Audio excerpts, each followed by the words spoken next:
the dawn of a new month, it's time to look at the worst and best of last month.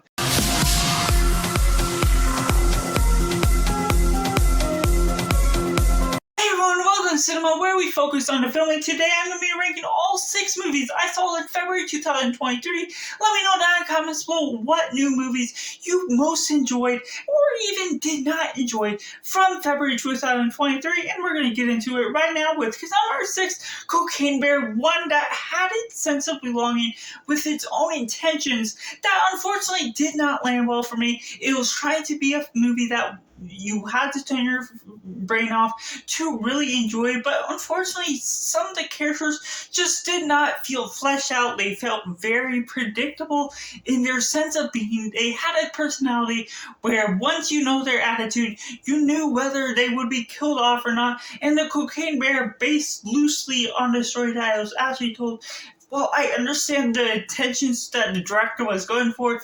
It just did not have enough wild ride for me to deliver in its premise. And coming at number 5, we have Sharper, one that landed on Apple TV Plus and had quite a few twists and turns along the way, but its story was basic as you expected it to be. So the plot twists were the reason to really watch it, and I do recommend it as one of the better films of the year, but unfortunately as a whole, it was just not the biggest film of last month. And coming at number 4, we had Knock at a Cabin, M. Night Shyamalan's surprise of the year, as more higher up on his ranking, and I might have a ranking as well for his films. And I just generally enjoyed the idea.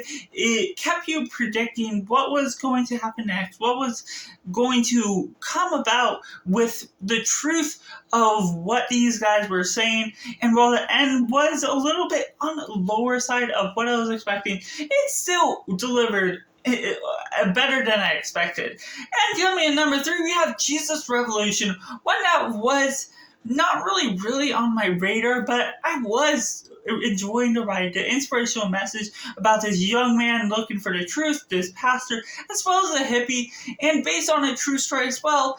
Really well delivered with the inspiration. There was a few cinematography moments that was a little bit of a miss, but overall was a really good bit of history I needed to hear, I needed to experience within the theater, and it did deliver in that way. And coming at number 2, we have Antman and Wasp Quantumania. Peyton redirected all 3 of these movies, and I have a ranking of all 9 of his movies over on the channel, but I overall enjoyed what we got. It wasn't the most grand of the MCU. It wasn't my favorite of the Ant-Man trilogy, but I did generally enjoy the sci-fi feel that felt a bit like Disney's Strange World, and I loved what they were going for, the sci-fi aspects, the cultural dwellings of the quantum realm that did have some misses in the long scheme of things, but it did introduce Kang in a grand way. And coming at number 1, the biggest surprise, and Netflix has unlocked a Korean film that I did enjoy as I'm starting to get into more different foreign films that are not so much on the forefront of what people are seeing. Is exploration about this cell phone and just the idea of this girl leaving a cell phone behind, a hacker just having to find it and going on this creepy sort of rampage on this very simple story that could happen to anyone, but not very often. But in the way that it's going about telling this story is very well done with its camera movements, its exploration, its editing, the music editing. It just really amps up what is going on within the story that I'm going to be reviewing, complete with the whole idea of what it's going for is just something that really surprised me, and it's my number 1 of the year thus far.